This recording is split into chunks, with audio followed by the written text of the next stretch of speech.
Ibu Rena, Dokter Hasrini sudah hadir. Ibu Rena sudah hadir? Sudah, Dok. Sudah, Dokter Ibu Rena, ya. Oke, ini sambil menunggu yang lain masuk semua ya. Kita karena sudah berhubung waktu sudah jam 16 lewat 8. Kita mulai saja ya. Baik. Ya, kita mulai ya. Ya, jadi teman-teman nanti yang lain silakan menyusul. Baiklah. Bismillahirrahmanirrahim. Assalamualaikum warahmatullahi wabarakatuh. Waalaikumsalam warahmatullahi wabarakatuh. Waalaikumsalam warahmatullahi wabarakatuh. Ya, selamat ketemu teman-teman semua, Bapak Ibu, Ayah Bunda, kemudian adik-adik semua. Pada hari ini kita kembali dengan webinar dari Klinik Talenta Center. Nah, pada hari ini kita kedatangan tamu, yaitu 2 orang pakar yang sudah tidak asing ya. Yang pertama adalah Dr. Hasrini Romawi, SPKJ Konsultan, MHA. Beliau adalah seorang psikiater anak dan remaja, dan sekarang beliau bertempat tinggal di Bandung ya. Sebelumnya Dr. Hasrini ini mitra saya di Rumah Sakit Jiwa Dr. Suharto Herjan. Nah, ini kurikulum vitae Dr. Hasrini. Jadi beliau adalah seorang psikiater anak dan remaja, dan kemudian juga menyelesaikan sekolah MHA di Amerika Serikat ya. Dan beliau ini adalah ibu dari 3 anak, dan semua 3 anaknya adalah dokter. Dan kebetulan Dr. Hasrini ini keluarganya dokter semua.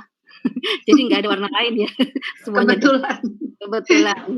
Nggak ada kerjaan. Anak-anaknya. Dan anak adalah kebanggaan dari orang tua ya tentu ya. Oke, ini pembicara pertama. Untuk pembicara kedua, mungkin silakan kurikulum vitae-nya saya bacakan dulu. Silakan, host.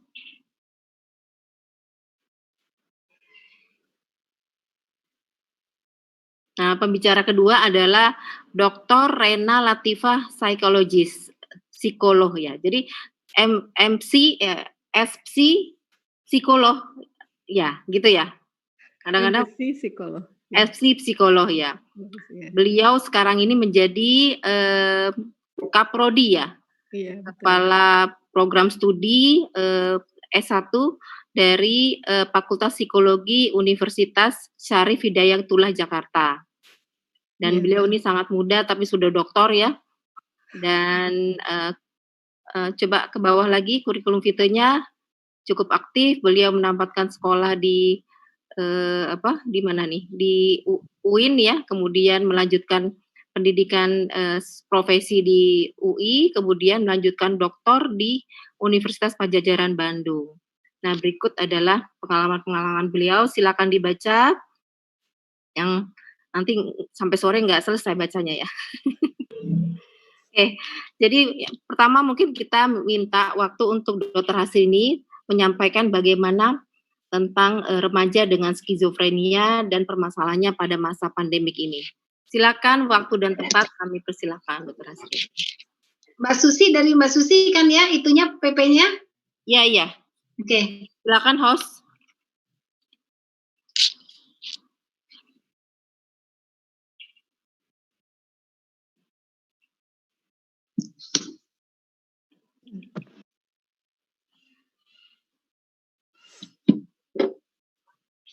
Oke. Terima kasih Mbak Susi yang sudah mengundang saya. Jadi selamat sore. Assalamualaikum warahmatullahi wabarakatuh. Waalaikumsalam. Dan salam sejahtera untuk kita semua. Pada sore ini saya akan diberikan tugas oleh Dr. Susi tentang penerimaan keluarga menghadapi remaja dengan skizofren di masa pandemi COVID-19. Jadi saya akan berbicara agak spesifik tentang apa itu skizofren. Slide. Oke, ini adalah topik yang akan saya berikan hari ini adalah tentang apa itu skizofren khususnya pada remaja, kemudian kenapa kita bicara tentang skizofren dengan COVID-19 ini nanti di akhirnya, dan bagaimana sih sesering apa sih skizofren ini gitu ya, kemudian penyebabnya dan gejala-gejala dan bagaimana membantu anak dengan skizofren sedikit saja, nanti akan dilanjutkan yang banyak oleh Ibu Rena. Makasih. Ya. Slide, oke. Jadi skizofren itu adalah suatu gangguan jiwa yang berat dan bersifatnya itu kronis, jadi lama gitu ya. Terus menetap, jadi serius dan memerlukan terapi yang panjang. Jadi skizofren ini ada yang pada anak-anak ini terbagi menjadi dua. Sebetulnya skizofren juga ada pada orang dewasa, tapi ini ada juga yang untuk anak-anak ya. Jadi kalau kurang dari 18 tahun kita bilangnya early onset of schizophren.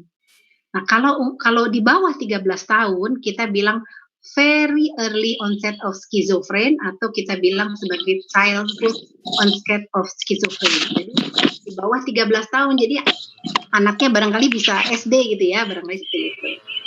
Kemudian skizofren ini adalah merupakan suatu gangguan psikotik. Jadi nanti kita bicara apa yang namanya gangguan psikotik. Ya, jadi skizofren itu adalah gangguan psikotik yang paling sering kita jumpai ya. Kemudian penting untuk diketahui, jadi yang namanya psikotik itu sering juga terjadi pada anak-anak. Dan sebetulnya harus kita tahu sejak awal supaya anak tidak menjadi skizofren. Jadi sebetulnya itu bisa dicegah. Sebetulnya kita tahu udah 50 tahun yang lalu tuh ada skizofren pada anak-anak. Kalau misalnya skizofren pada dewasa udah lebih lama lagi, tapi kita baru tahu gitu 50 tahun yang lalu tuh kita lebih spesifik yang namanya skizofren pada anak. Dan tahun 1980 dulu tuh kita pikir skizofren pada anak itu seperti autisme, gangguan autisme. Tapi tahun 1980 dipisahkanlah dari gangguan perkembangan neurodevelopmental itu, yang autisme sendiri, yang skizofren pada anak juga sendiri ya. Dan kita tahu barangkali bahwa orang-orang di luar sana mengetahui bahwa tidak, skizofren itu nggak bisa sembuh gitu ya. Nanti kamu jadi nggak bisa sembuh. Jadi itu orang tua tuh takut sekali kalau anak itu akan menjadi skizofren. Kadang-kadang saking takutnya sampai anak-anak itu tidak dibawa gitu ya, konsultasi kepada kita gitu ya, tenaga medis atau psikolog. Mereka sangat takut gitu ya akan hal tersebut. Tapi faktanya sekarang banyak anak-anak itu yang psikotik yang awal-awal kita sudah ketahui kita bisa sembuhkan ya. Kemudian dia tidak usah menjalani hingga pada skizofren gitu. Kalaupun sudah skizofren, kita sudah ada obatnya sekarang, alhamdulillah, yang bisa lebih baik lah. Jadi anak bisa berfungsi menjadi lebih baik. Slide.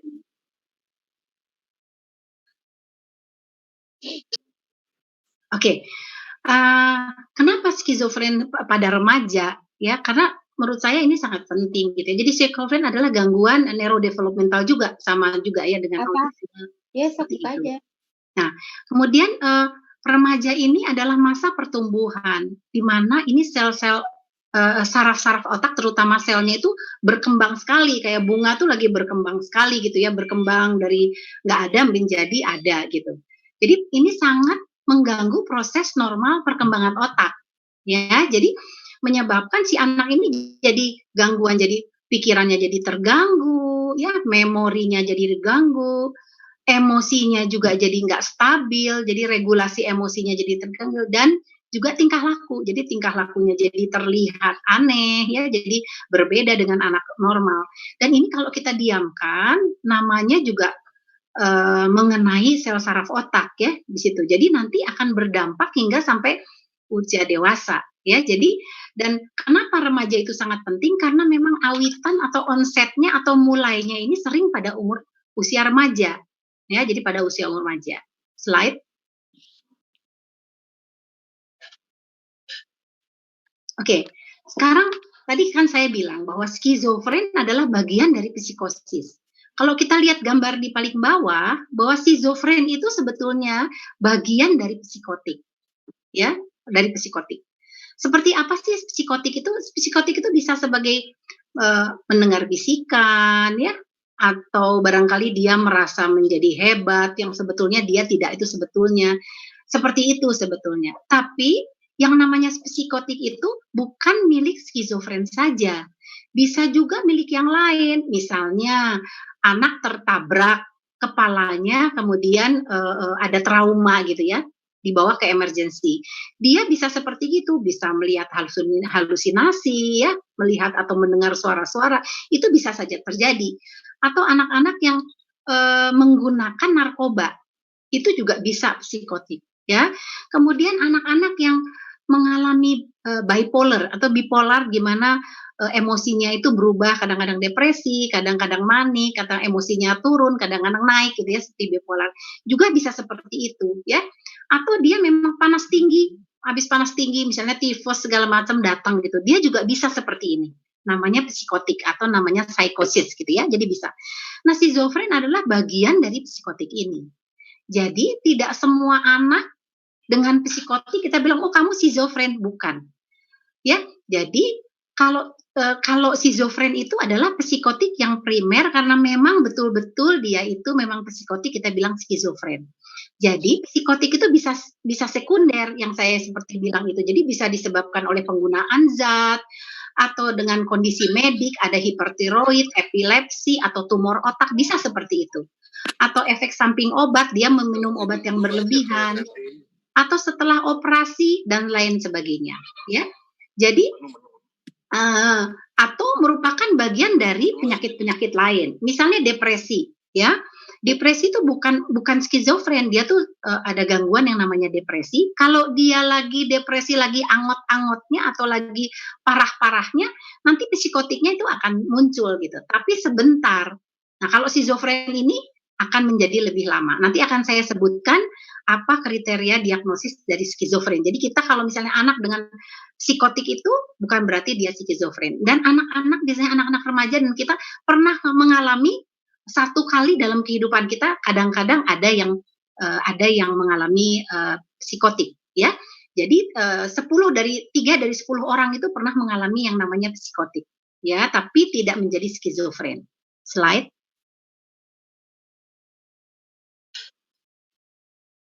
Oke. Jadi skizofren itu angka kejadiannya bagaimana? Jadi skizofren ini yang dari gangguan psikotik yang tadi di kotak itu, dia memang paling sering ya, jadi adalah 1% dari populasi. Dan kebetulan terjadinya ini seringnya pada remaja, mulainya pada remaja. Tetapi jarang sekali yang di bawah 13 tahun. Jadi kalau misalnya kurang dari 18 tahun memang sering terjadi, awalnya pada 15 sampai 30 tahun. Ya, jadi itu terjadi. Laki sama perempuan sama enggak? Enggak. Yang laki-laki lebih banyak dari perempuan. Tapi pada literatur-literatur yang lain, laki-laki sama perempuan sama aja. Karena laki-laki itu sering dibawa ke berobat, kalau perempuan biasanya jadi enggak usah lah, enggak apa-apa, perempuan mah di rumah, jadi enggak dibawa enggak dibawa berobat. Jadi ini ada dua versi. Tapi yang sering kita lihat memang laki-laki lebih banyak dari perempuan. Bagaimana awitannya, timbulnya? Kalau laki-laki itu usianya lebih muda, 15 sampai 25 tahun. Dan yang perempuan 25 sampai 35 tahun. Dan 5% dari childhood onset yang psikopat yang nanti kurang 18 itu kadang-kadang anak-anak itu bisa melakukan tindakan bunuh diri atau perilaku yang berbahaya akibat psikotik. Jadi psikotik itu seperti mendengar bisikan-bisikan yang menyuruh si anak itu. Pasien saya ada yang anak remaja, dia mengalami psikotik, jadi suara-suara itu membisiki bahwa ayo terjun, tidak apa-apa, kamu pilot, kamu naik pesawat, padahal dia memang tidak, dia dari lantai 2, dia akhirnya terbang, akhirnya dia jadi kakinya jadi patah gitu ya, multiple fracture. Jadi kakinya banyak yang patah karena dia terjun setelah ditanya, "Kenapa kamu terbang gitu dari atap?" gitu.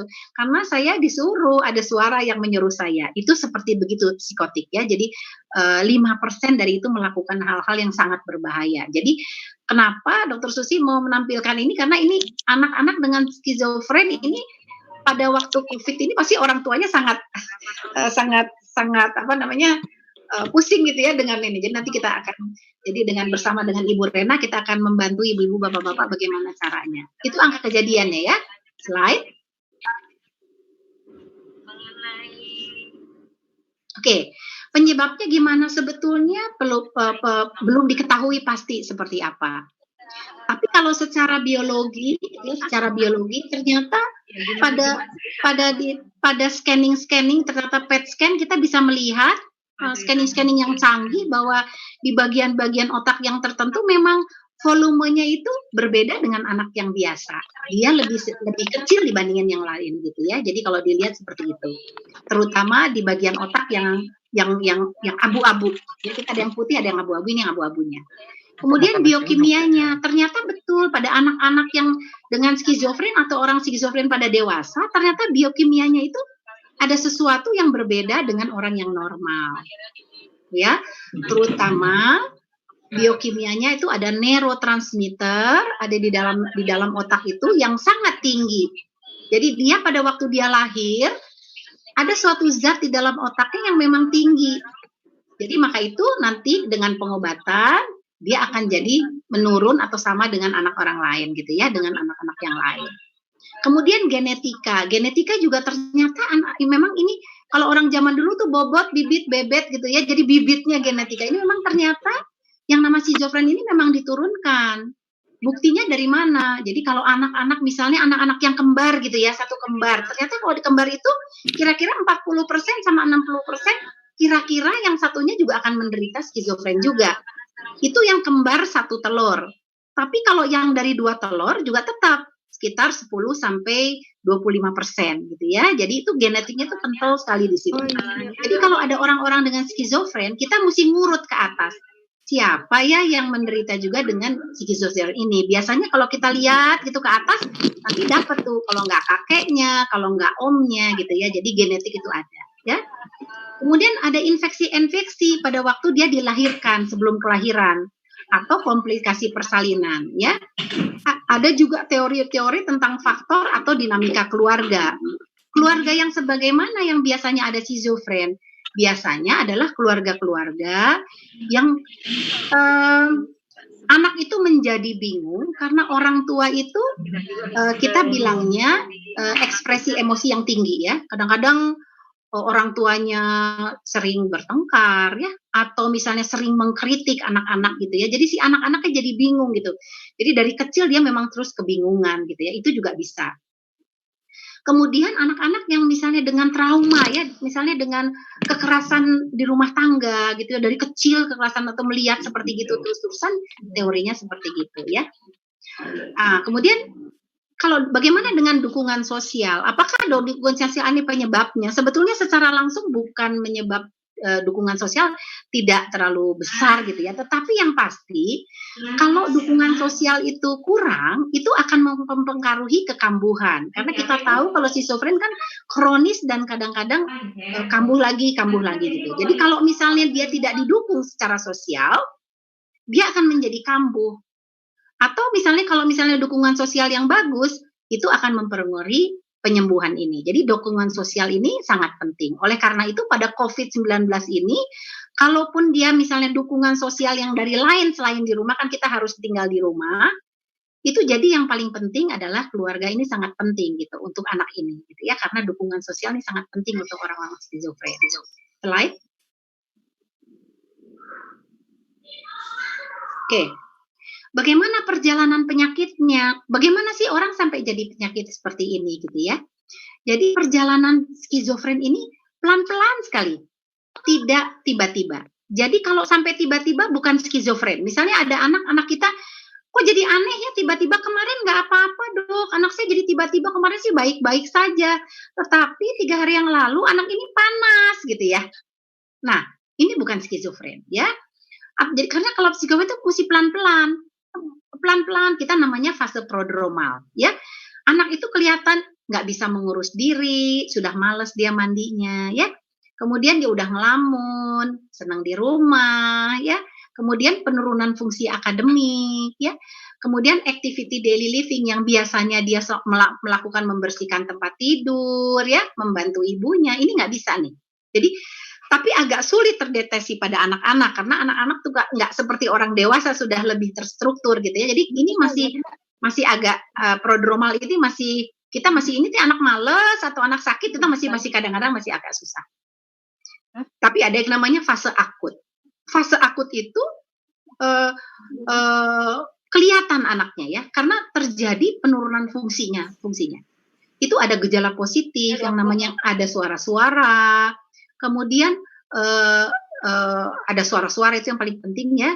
Kemudian kadang-kadang ada waham namanya, nanti jadi waham itu adalah pikiran yang salah, tapi sudah dikasih tahu tetap nggak mau. Misalnya, saya ini harus menyelamatkan dunia gitu. Saya ini sebetulnya adalah nabi terakhir gitu ya, seperti kayak gitu ya. Itu yang namanya waham. Tapi kalau halusinasi itu seperti bisikan yang orang lain nggak bisa dengar, hanya dia sendiri gitu. Jadi kelihatan tanpa aneh, bicara sendiri misalnya seperti gitu ya. Kemudian kalau gejala negatif, namanya tuh negatif, jadi dia ada di bawah rata-rata orang normal. Kalau tadi positif, kelebihan dari orang normal, kalau sekarang negatif tuh kayaknya males banget gitu ya. Kita bilangnya anhedonia. Jadi dia males sekali. Dia udah nggak kepengen ngapa-ngapain, pokoknya dia malas banget, kelihatannya nggak pernah kelihatan malas lah pokoknya ya. Kemudian kalau gangguan pikir adalah gangguan pikir seperti itu, seperti waham, terus merasa curiga, orang lain seperti ada yang mengejar dia, ya pokoknya dia lebih curiga daripada biasanya ya. Juga ada gangguan emosi. Gangguan emosi bisa naik, bisa turun, bisa marah-marah gitu ya. Seperti gitu. Nah, pada fase akut ini kelihatan anak-anak marah, nanti melempar karena dia merasa orang lain tidak mengerti sama dia gitu ya. Dia merasa ini kayaknya dia merasa sebagai raja. Orang tuanya kan bilang kamu bukan raja, jadi dia marah gitu ya. Nah, pada fase akut ini terlihat dan biasanya orang tua udah kewalahan gitu sama anak ini. Biasanya dia bawa ke emergency untuk dirawat. Jadi pada fase aktif ini. Kemudian nanti kalau kita lihat di slide ini juga ada yang namanya faktor recovery. Jadi dia penyembuhan. Dia nanti akan menyembuh. Biasanya kalau sudah tidak dirawat atau dirawat inap atau dirawat jalan oleh kita diberikan pengobatan, nanti dia akan sembuh. Dan nanti ada yang namanya fase residual adalah gejala-gejala sisa yang ini biasanya tahunan dan biasanya tidak ada gejala positif lagi, tapi gejala negatif kayak males, nggak mau sekolah, seperti itu namanya gejala residual. Ya, slide. Oke. Jadi keluhan-keluhan apa sih yang sering ditemui? Ini adalah keluhan-keluhan yang belum tentu ini skizofren, tapi sering orang datang ke kita dengan seperti ini. Ya, ada yang orang dewasa, ada yang orang anak. Jadi seperti apa? Pikirannya itu salah gitu ya, tidak berdasarkan realita. Pikirannya salah. Dia merasa dia itu kaya banget, padahal ibu bapaknya nggak punya apa-apa gitu ya. Kemudian pengalamannya aneh, kayak ngedengar sesuatu yang saya mendengar kayak ada wahyu seperti kayak gitu. Padahal orang lain nggak dengar atau melihat bayangan seperti apa itu ya, yang orang lain nggak ngelihat, hanya dianya sendiri. Dan pikirannya kacau sekali, kita bilangnya bizarre.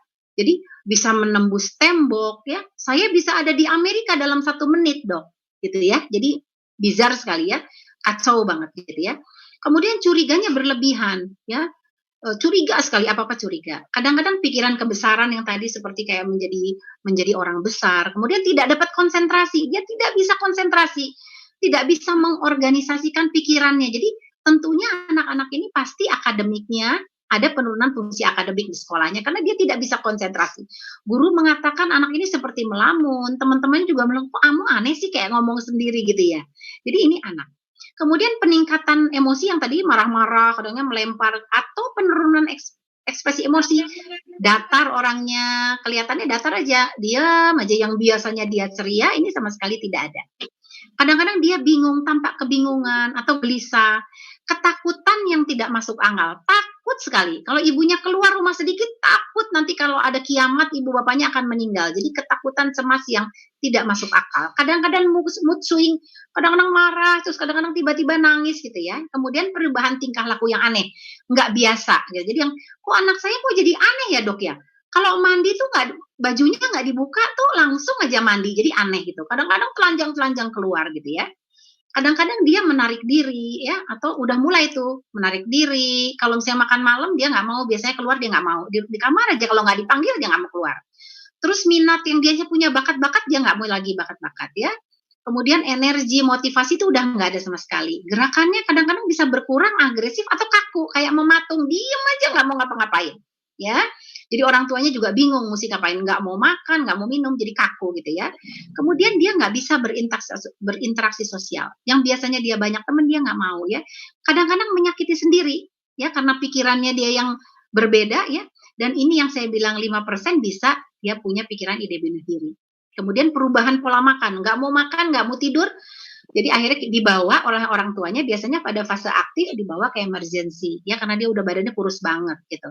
Kemudian kebersihan diri juga nggak bisa, mengompol, kadang-kadang suka mengompol, atau kadang-kadang BAB juga kadang-kadang nggak sembarangan, dan teriak kayak anak kecil ya. Jadi keluhan-keluhan ini Bapak Ibu bisa bayangkan dalam COVID-19 ya, yang seperti ini orang tua harus bagaimana gitu. Jadi agak sulit ya, nanti barangkali akan dilanjutkan. Slide. Nah, ini sekarang bagaimana kita mendiagnosis, bagaimana sih kita tahu kalau itu skizofren. Jadi Bapak Ibu maaf, saya akan membawa bagaimana sih kita sebagai psikiater sebetulnya mendiagnosis itu sebagai skizofren. Kita ada buku panduannya, kita punya Al-Quran yang namanya PPDGJ 3, ICD-10, sama DSM-5 ya. Pedoman penggolongan diagnosis gangguan jiwa yang Indonesia, ini bahasa Indonesia, bahasa Inggrisnya namanya ICD-10, dan kita juga punya yang namanya DSM-5 yang dibuat oleh Asosiasi Psikiater di Amerika ya. Nah, jadi kalau ngediagnosis anak-anak sama dengan orang dewasa sebetulnya, karena kita masih belum punya yang untuk anak kecil, tapi untuk remaja hampir sama untuk dewasa ya. Jadi di situ di DSM-5, saya pakai contoh aja DSM-5, bahwa harus ada lebih atau sama 2 gejala berikut. Harus ada halusinasi, dia harus seperti mendengar sesuatu gitu ya. Jadi harus mendengar atau bisikan-bisikan yang orang lain nggak bisa. Atau dia punya waham atau pikiran yang salah, dan kita kasih buktinya, kita kasih segala macam, dia tetap pada pikirannya. Kemudian bicaranya ngaco, tidak bisa terorganisasi, karena dia punya pikiran untuk ngomong itu nggak bisa, karena ada gangguan di dalam otaknya. Jadi dia akhirnya ngomongnya jadi ngaco, yang diterima, yang keluar itu jadi ngaco, karena nggak bisa diproses gitu ya. Kemudian tingkah laku juga tidak terorganisir, jadi marah, jadi maunya megang, jadi membanting segala macam gitu ya. Atau katatonik itu diem aja mematung ya. Dan gejala-gejala negatif ya, anak gejala-gejala negatif juga males, diem ya, jadi dia nggak mau ngapa-ngapain. Dan ini minimal harus 1 bulan gejala aktifnya ya. Kalau sudah diobati mungkin kurang dari satu bulan. Bagaimana kalau 1 minggu? Bagaimana kalau 7 hari? Nah, itu kita mesti lihat, barangkali bukan skizofren ya. Mungkin ada yang namanya psikotik akut yang sementara setelah diobatin dia bisa baik lagi ya. Dan kita terbukti bahwa gejala-gejalanya tuh udah 6 bulan, yang saya bilang insidious atau pelan-pelan dia tuh selama 6 bulan. Nggak kerasa tahu-tahu udah seperti begitu. Ya, terutama kalau orang tua yang bekerja, itu susah tuh melihat anaknya kayak begitu, tahu-tahu udah 6 bulan, tahu-tahu udah kaget ngelihat pada fase aktif. Ya.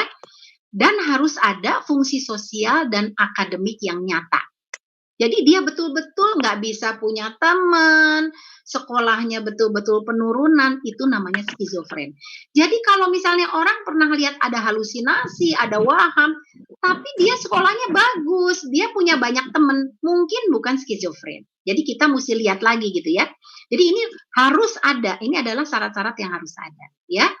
Dan bagaimana kalau misalnya anaknya itu tentang autisme, apakah autisme juga skizofren? Tidak boleh, karena autisme ada sendiri. Jadi tidak termasuk kalau autisme atau kondisi yang lain itu tadi, yang trauma segala macam, itu bukan termasuk skizofren. Ya, slide. Anak fisik ya. Bagaimana kita penanganannya? Penanganannya adalah kita harus sedini mungkin. Jadi early detection dan prompt treatment. Jadi harus cepat-cepat. Jadi kalau ada psikotik, ibu-ibu mau bapak-bapak harus cepat ya berkonsultasi. Jangan kadang-kadang dibawa dulu ke orang pinter. Ya, nanti kalau udah orang pinternya nggak tahu, di macam-macam udah berapa bulan udah lewat deh waktunya. Ya. Tapi kalau orang-orang pintar yang memang tahu bahwa ini bukan punya saya, bisa langsung diberikan kepada saya. Saya sering sekali dapat dari orang pintar gitu, ibu, bapak, loh kok bisa ke sini dari orang, ya karena orang pintarnya bilang memang harus ke psikiater atau psikolog. Ya, jadi seperti itu ya. Jadi kalau cepat kita menjadi lebih baik ya. Jadi apa targetnya penanganan kita adalah menghilangkan gejala psikotik supaya nggak psikotik, memperbaiki fungsi pikirannya supaya nggak nggak seperti yang kelihatannya aneh-aneh, supaya dia bisa bersosialisasi lagi, nggak ada gangguan emosi apa marah-marah lagi, nilai akademis juga membaik, dia juga bisa mandi, ya activity daily living-nya bisa bagus lagi ya. Biasanya kita memberikan obat antipsikotik macam-macam. Antipsikotik memang sering pada remaja itu memang ada efek samping, tapi ibu bapak-bapak kalau ada efek samping cepat kembali ke dokter, nanti kita carikan obat. Kadang-kadang kan kita ya sama ya, kadang-kadang kalau kita memilih barang nggak cocok, kan bisa kita kembalikan lagi. Jadi kita juga sama, ibu bapak-bapak jangan khawatir, tidak apa-apa, nanti kita carikan yang tepat, karena obat itu sangat individual. Yang satu cocok, yang satu enggak, kan sama dengan obat yang lain ya. Kita bisa dirawat jalan, tapi kalau yang fase aktif yang orang tua sudah tidak bisa menanggulanginya, kita bisa dirawat inap ya. Kita bisa mengedukasi keluarga bahwa ini penyakit yang bukan yang ini ada ya penyakit serius ya, perlu penanganan, keluarga juga perlu mengetahuinya gitu ya. Dan kadang-kadang kita memerlukan ada kejang listrik ya, terutama anak-anak yang seperti yang apa namanya kaku diem aja gitu ya, itu bagus sekali pakai ECT ya. Nah, itu dokter Susi itu ahlinya, nanti kalau bisa ke dokter Susi ya, atau kita rehabilitasi. Rehabilitasi itu supaya tidak terjadi kecacatan gitu ya. Jadi kalau bisa kita rehabilitasi lagi menjadi anak remaja yang bisa berfungsi. Slide. Nah, bagaimana prognosisnya atau ramalannya gimana sih kalau skizofren? Itu tergantung umur awitan penyakit atau terjadinya. Kalau dia usianya 14 tahun udah sakit, sama dengan sebuah pohon yang baru tumbuh berkembang, terus kena hama gitu ya. Jadi kan susah gitu ya. Jadi kalau umurnya dapatnya umur 13 sama umur datang 25 sama 35, jelas yang lebih bagus prognosisnya atau kesembuhannya bagus yang pada usia lebih tua. Kemudian fungsi intelektualnya, biasanya kalau di dalam teori, kalau anak fungsi intelektualnya lebih rendah, prognosisnya kurang bagus dibanding dengan orang yang pintar, karena kan akalnya bisa lebih banyak, lebih berpikir, lebih mencari akal, mencari jalan itu lebih bagus, jadi lebih bagus. Kemudian gejala negatif, gejala itu yang malas, segala itu minimal itu jadi lebih baik. Kalau malasnya kelebihan itu biasanya kurang baik ya. Kalau cuman skizofrenia cuman halusinasi sama waham aja lebih baik. Jadi nggak usah pakai gejala negatifnya, itu jauh lebih baik ya.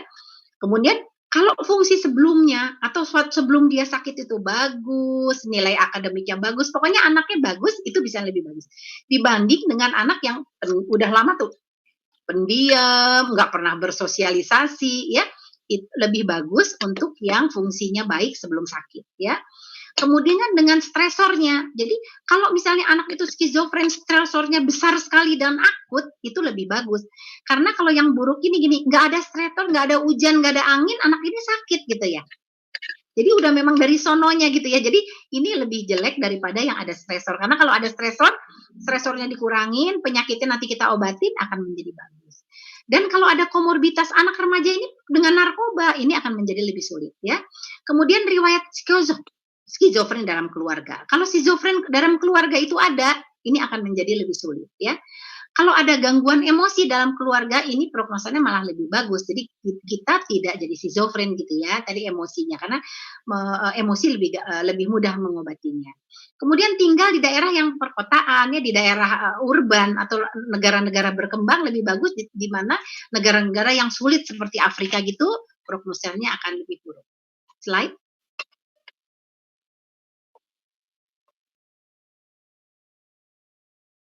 Oke. Kemudian gimana nih dengan skizofren? Ya, apakah ada hubungannya antara skizofren dengan kerentanan COVID-19? Kalau kita lihat-lihat di jurnal-jurnal, ternyata sekarang itu mereka bilang ini orang skizofren itu mempunyai komorbiditas lebih banyak, ya, dari diabetesnya, ya, dari penyakit-penyakitnya itu dibandingin anak yang biasa, dia punya komorbid. Dan kita tahu pada COVID-19 ini, orang yang memang tidak kuat dengan COVID-19 adalah orang yang memiliki komorbiditas. Ya, jadi istilahnya keberatan lah gitu ya badannya untuk menopang badannya. Jadi komorbiditas itu, jadi ini orang skizofren sebenarnya berpotensi. Ya, kemudian resiko kontaminasi terhadap COVID lebih banyak. Kenapa?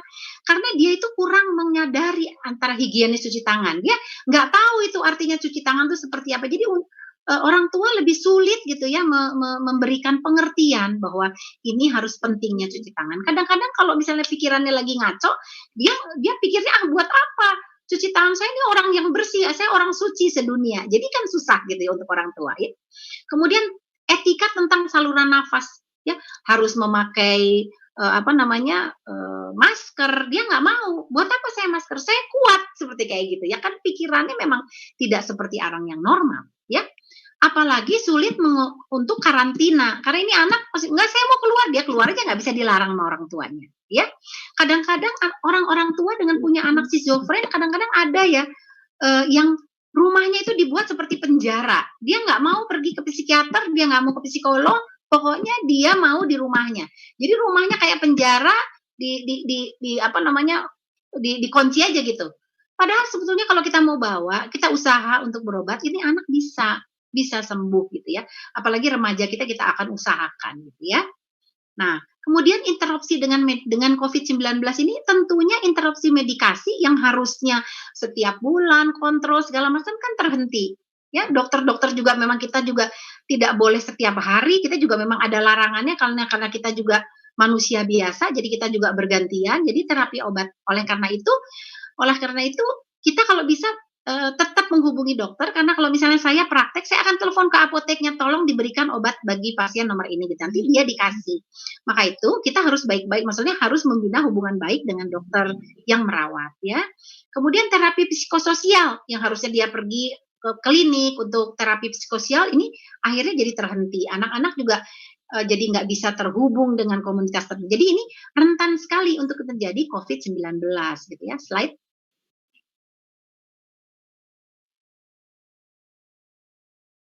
Oke, gimana kalau keadaannya bertambah buruk, anak-anak ibu skizofren jadi bertambah buruk gitu ya, kita nggak tahu. Dan kadang-kadang anak-anak dengan skizofren atau psikotik ini kita tidak bisa terduga. Kadang-kadang tiba-tiba dia naik sekali, kita panik ya, anak-anak membuang barang, kadang-kadang mau terjun kemana gitu ya.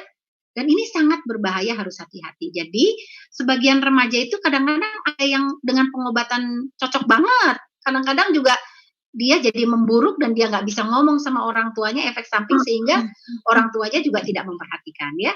Tidak jarang anak dengan psikotik berhenti mengkonsumsi obat karena curiga dan efek samping yang tidak nyaman. Kan karena ada bisikan-bisikan itu ngomong bahwa nggak bisa, obat itu nggak ada gunanya buat kamu, nggak enak kan, kamu nggak usah makan. Jadi dia jadi nggak minum itu obat itu gitu ya.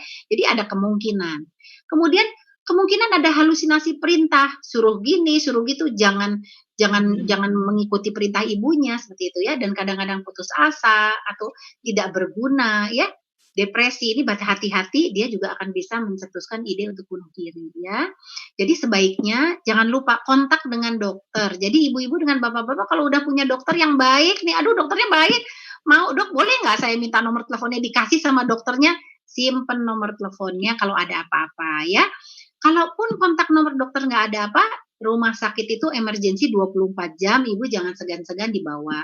Apalagi di RSJ, ibu RSJ rumah sakit jiwa mah udah pasti 24 jam, kalau bisa ada 48 jam satu hari ya. Jadi ibu datang ke sana ya. Kemudian kita mencari pertolongan, ibu nggak apa-apa, pergi ke keluarga atau keluarga dekat ya, cari pertolongan ya. Nanti gitu. Jadi ini barangkali kiat-kiat dari saya. Nanti barangkali Ibu Reni akan lebih detail lagi tentang ini ya. Slide. Oke, jadi ini referensi yang saya pakai gitu ya. Dan slide terakhir.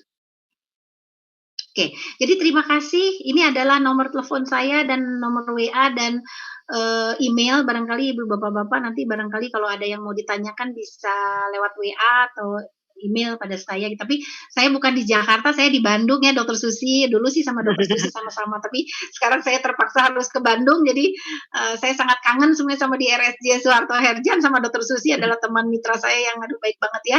Oke, jadi Mbak Susi dan ibu-ibu bapak sekalian, dari saya cukupkan sekian. Nanti barangkali ada tanya jawab lagi, kita ketemu. Ya. Itu jadi saya serahkan sama Dokter Susi. Terima kasih Dokter Susi.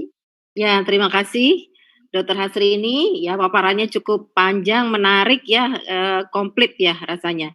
Jadi kalau kita bisa melihat bahwa intinya adalah skizofrenia ini kita perlu melakukan deteksi dini dan intinya adalah melakukan intervensi secepat mungkin, sedini mungkin.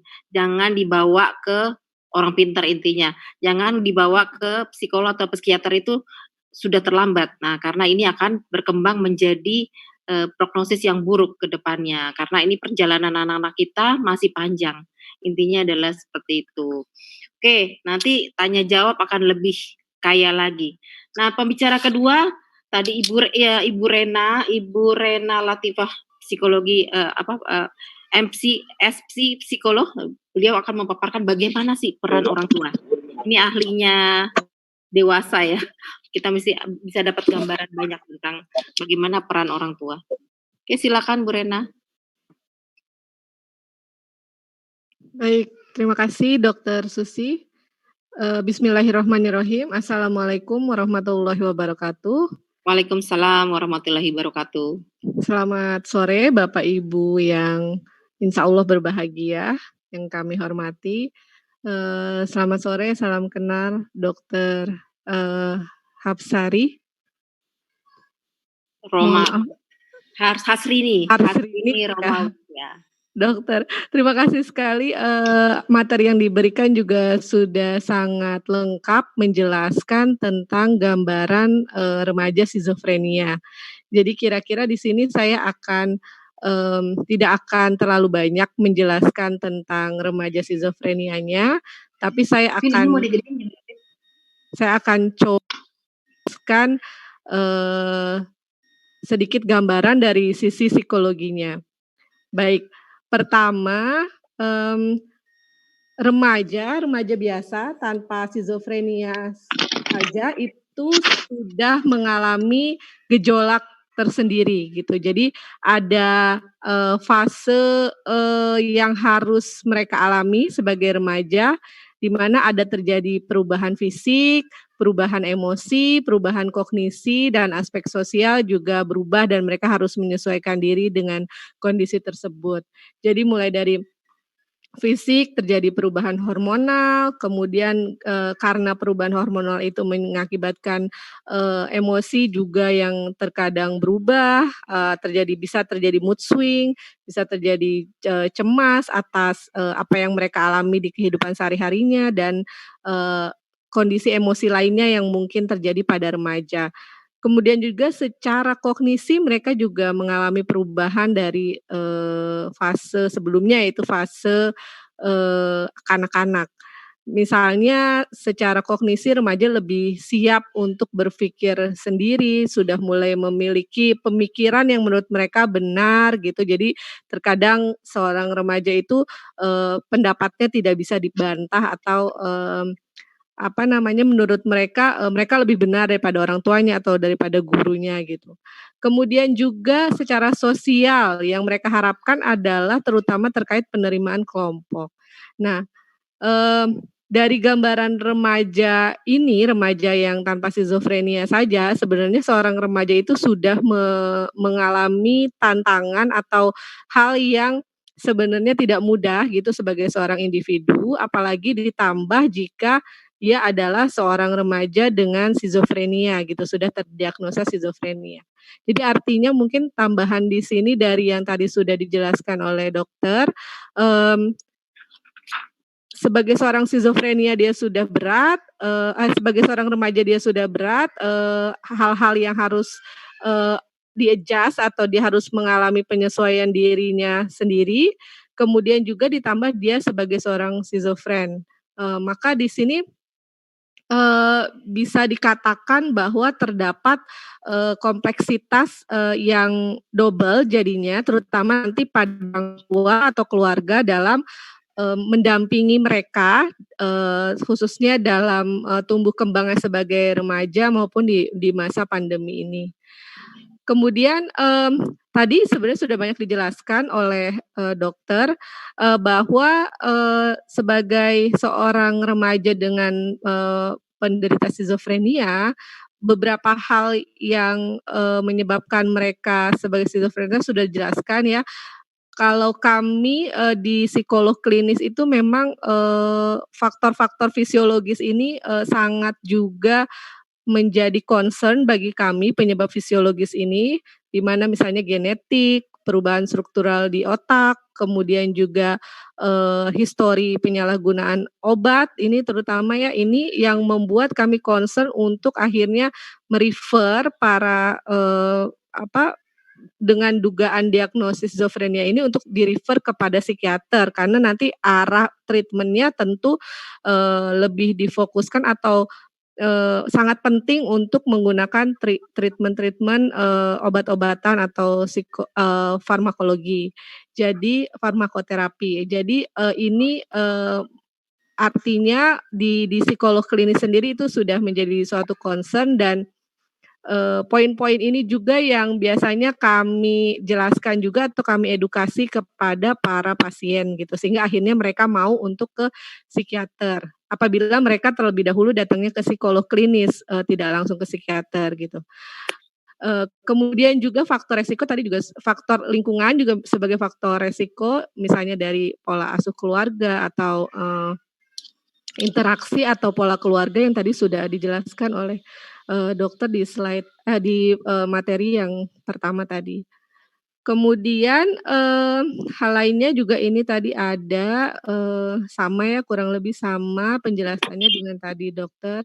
Maka misalnya kalau kita mengarahkan, misalnya, poin penyebabnya adalah kimiawi di otak dan faktor-faktor genetik misalnya, maka, selain medical treatment, kita juga bisa menyarankan faktor-faktor lain seperti psikoterapi atau dukungan sosial, terapi dukungan sosial. Selain itu, secara khusus ini ada data terkait skizofrenia pada remaja. Skizofrenia pada remaja ini ternyata, walaupun, sulit untuk didiagnosa pada remaja, beberapa faktor, dapat, memprediksi terjadinya kejadian skizofrenia ini, dan di mana tadi sudah dijelaskan, sangat lengkap oleh dokter bahwa, onset atau kejadian sebelumnya itu bisa jadi terjadi sebelum fase dia remaja. Artinya di masa anak-anak itu sebenarnya mungkin sudah ada gejalanya gitu. Kemudian juga ada di sini data lainnya bahwa misalnya 1 atau 2 dari 1.000 remaja itu ternyata, mengalami skizofrenia gitu. Dan fakta-fakta lainnya ini sekedar gambaran terkait, remaja itu ternyata, rentan juga atau, angka kejadiannya ternyata sudah cukup banyak gitu yang mengalami skizofrenia di kalangan remaja, angka kejadian cukup banyak. Kemudian ini adalah bentuk, treatment yang, ideal ya untuk penanganan skizofrenia dari, berbagai sudut pandang, yaitu yang utama sih kami di psikolog klinis juga sangat concern pada psikofarmakologi ini. Kemudian juga perpaduan dengan, psikofarmakologi dengan psikoterapi, juga harus ada family support and education, di mana family support ini hanya akan bisa dilakukan apabila family-nya juga sudah teredukasi dengan baik terkait bagaimana, mendukung, anggota keluarganya yang mengalami skizofrenia ini. Kemudian juga, supported education, dan pekerjaan, itu juga penting terutama mungkin bagi para penderita skizofrenia yang, sudah di fase lebih tenang ya, jadi lebih baik gitu atau, sudah, mungkin di fase residual ya dokter namanya, itu bisa untuk pekerjakan atau masuk ke lingkungan masyarakat yang sesungguhnya, tapi tentu harus bentuknya, dukungan yang, berkebutuhan khusus artinya ya. Kemudian juga ini juga, peer support, penting untuk dilakukan. Selanjutnya khusus terkait, keluarga, sebenarnya hal paling penting yang sering terjadi yang pada keluarga yang memiliki anggota keluarga skizofrenia itu adalah kita dalam psikologi mengatakannya cognitive attribution atau atribusi kognisi atau cara atribusi kognisi itu salah satu aspek dalam cara berpikir kita terkait bagaimana kita menilai perilaku orang lain gitu atau menilai suatu kondisi.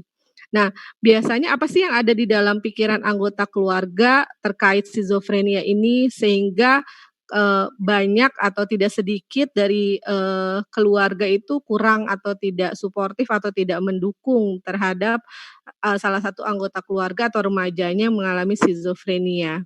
Jadi misalnya ada belief atau keyakinan yang salah atau stigma ya, bahwa misalnya penyakit skizofrenia atau gangguan mental lainnya misalnya disebabkan oleh moral atau perilakunya dia yang buruk atau bilangnya misalnya anaknya nakal atau anaknya ini memang tidak bisa diatur misalnya gitu. Padahal sebenarnya tidak seperti itu misalnya. Kemudian juga nih kalau di sini dikatakan karena dia anaknya malas sih, karena dia anaknya lemah atau kurang disiplin gitu misalnya. Jadi ini yang membuat anggota keluarga itu malah terkesan jadi tidak bisa mensupport atau tidak memahami sebenarnya apa yang harus dilakukan gitu kepada anggota keluarganya mengalami skizofrenia atau pada anak remajanya mereka yang mengalami skizofrenia. Jadi ibu-ibu biasanya mikirnya, kamu males sih, kamu terlalu lemah atau kamu kurang disiplin gitu. Nah, ini sebenarnya belief yang sebenarnya harus diperbaiki karena pada dasarnya ya ada sesuatu yang salah di organ sistem saraf mereka gitu sehingga ya mereka malas atau lemah atau kurang disiplin itu bukan murni karena mereka tidak mau gitu, tidak mau menjadi rajin gitu, tapi memang ada sesuatu yang salah itu jadi ya tidak bisa menjadi rajin, tidak bisa menjadi kuat gitu ya. Kemudian juga belief lainnya adalah kenapa sih kok kamu susah banget untuk mengendalikan diri atau kok kamu susah banget sih disuruh bersih-bersih atau mandi atau apa misalnya gitu. Jadi blaming kepada pasiennya gitu.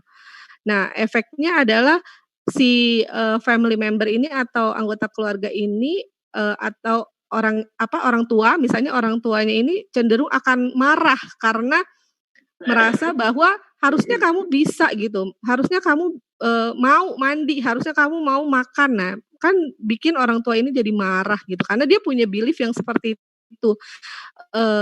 Kemudian juga belief lainnya ini seharusnya belief yang benar adalah sebenarnya ya karena mereka tidak bisa mengendalikan simptomnya gitu, karena memang itu sudah terjadi kekacauan di sistem saraf dan karena kekacauan tersebut dia nggak bisa mengendalikan simptom tersebut, bukan karena mereka nggak mau tapi nggak bisa gitu.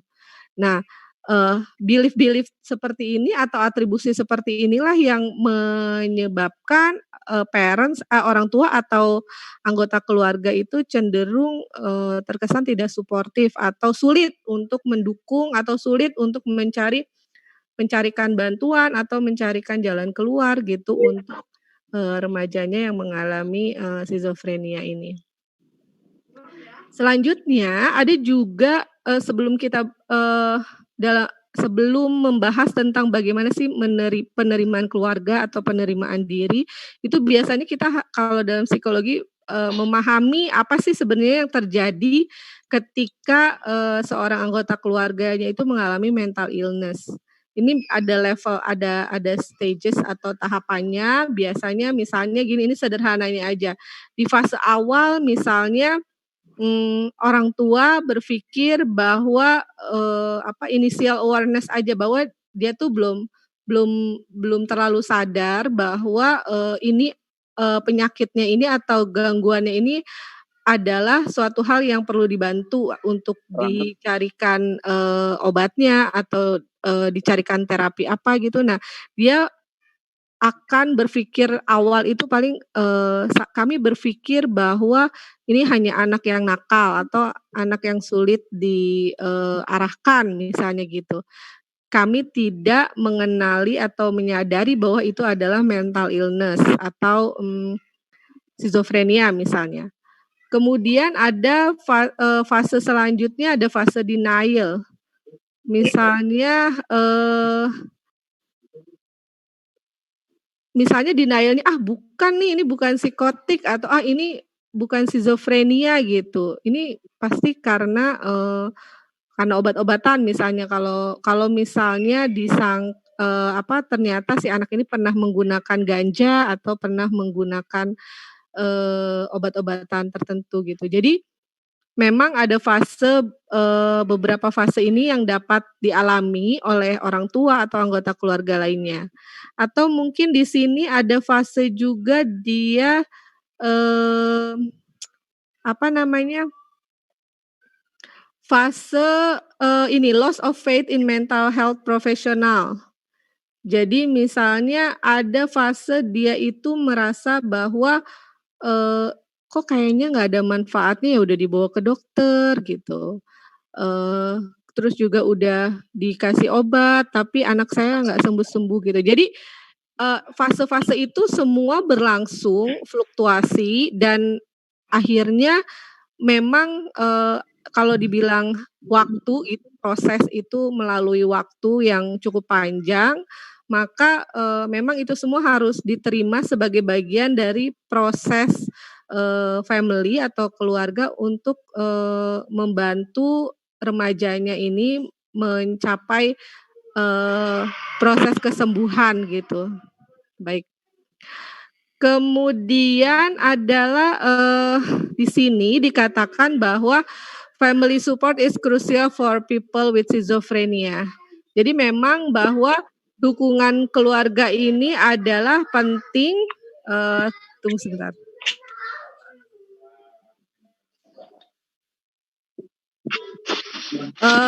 Keluarga memang adalah partner yang penting dalam, proses, penyembuhan atau pendampingan skizofrenia ini.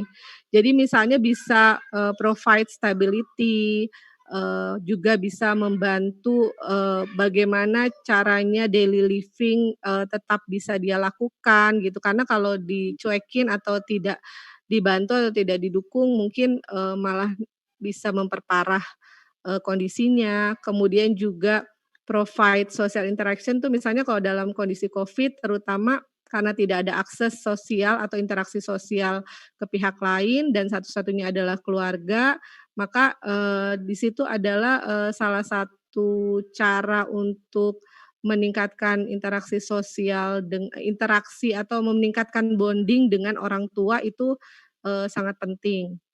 Eee Kemudian juga promoting safety terutama juga ya karena tadi seperti diutarakan oleh paparan dokter bahwa, promoting safety ini tujuannya, untuk menghindari terjadinya self injury behavior atau, perilaku menyakiti diri sendiri misalnya bunuh diri atau menyakiti orang lain itu juga penting.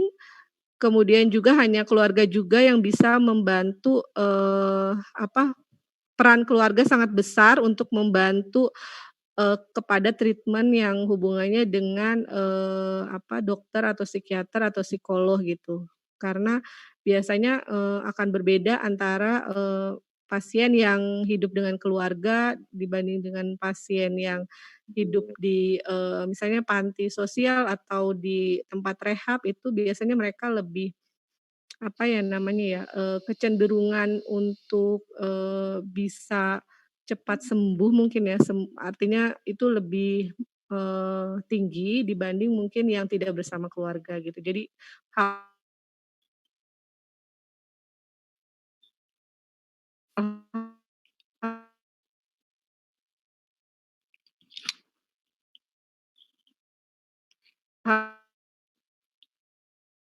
hal ini yang kemudian proses treatment skizofrenia ini biasanya juga diterapkan berdasarkan, si pasien ini sudah di fase yang mana gitu. Misalnya kalau masih di fase akut atau di awal, kondisi biasanya ya yang yang goals paling utama adalah misalnya mencegah terjadinya, menyakiti diri sendiri atau menyakiti orang lain, kemudian mengendalikan, perilaku-perilaku yang mengganggu, kemudian juga, mengurangi simptom-simptom psikotisnya dengan cara, treatment psikofarmaka misalnya.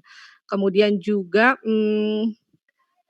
kalau ada di tahap stabilisasi artinya dia sudah mendapatkan treatment, obat-obatan, itu goals-nya juga berbeda lagi. Misalnya keluarga dapat membantu mengurangi risiko relapse dengan cara mungkin, manajemen stresnya seperti apa, menghindari, faktor, stresor yang tingginya itu seperti apa gitu. Jadi itu bisa, sangat disesuaikan dengan fase apa remaja kita saat ini gitu. Pasien itu berada di fase yang mana, apakah masih fase akut, fase stabilisasi, atau fase stabil. Kalau ini berarti lain lagi goals-nya gitu. Jadi misalnya di fase stabil itu dia bisa,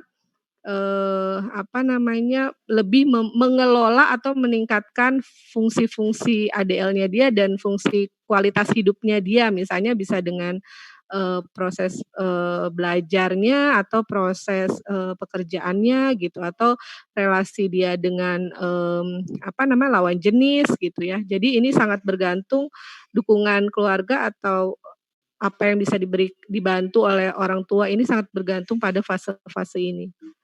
Kemudian, saya pikir itu saja yang dapat saya sampaikan, tapi, closing statement yang bisa saya berikan di sini buat family adalah stay strong, keep going, ambil nafas jika diperlukan, maksudnya ambil nafas dalam kalau lagi sangat, tertekan, lelah, capek, itu sangat boleh, dan terakhir jangan menyerah gitu. Baik, terima kasih Dokter Susi, kurang lebihnya saya mohon maaf. Assalamualaikum warahmatullahi wabarakatuh. Ya, waalaikumsalam warahmatullahi wabarakatuh. Jadi paparan sangat menarik dan cukup panjang lebar kita memahami tentang bagaimana peran keluarga dalam menghadapi anak yang menderita skizofrenia.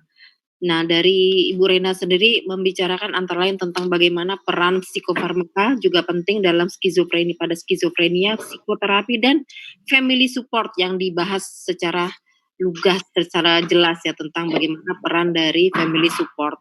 Dan kemudian edukasi dan pekerjaan ya, tentu saja penderita skizofrenia bukan tidak boleh bekerja, bukan tidak boleh mendapatkan pendidikan. Dia berhak untuk mendapatkan semuanya dan ini yang harus kita pikirkan ke depannya. Dan juga peran dari teman. Nah, jadi peran dari teman bagaimana dia mendukung ke arah kesembuhan. Nah, ini yang harus kita perhatikan. Baiklah, untuk sesi selanjutnya adalah pertanyaan dan saya lihat sudah banyak pertanyaan ya. Ya, jadi ini ada banyak pertanyaan. Yang pertama adalah sebelum kita nanti langsung ya, saya memberikan kesempatan kepada Bapak dan Ibu untuk langsung bertanya kepada Ibu Dokter Hasri ini dan kemudian Ibu Rena. Tapi karena pertanyaan di sini sudah banyak, saya akan bacakan dulu. Yang pertama adalah dari Ibu Herlina. Ibu Herlina Halatu menanyakan di sini skizofrenia mungkin di remaja, tapi apakah mungkin muncul di usia dini anak-anak 4 sampai 7 tahun? Gimana? Maaf Dokter Susi sekali lagi boleh? Ya, jadi skizofrenia dikatakan dimulai dari remaja. Tapi apakah mungkin munculnya di usia dini anak-anak yaitu 4 sampai 7 tahun timbulnya? Nah, silakan dijawab Dokter Hasri ini. Oke, terima kasih sekali pertanyaannya bagus sekali ya. Oke, jadi skizofren itu memang sering pada remaja. Kalau di bawah 13 tahun itu jarang Bu ya, apalagi di bawah 6 tahun. Jadi di bawah 6 tahun itu sangat jarang sekali gitu ya Bu ya.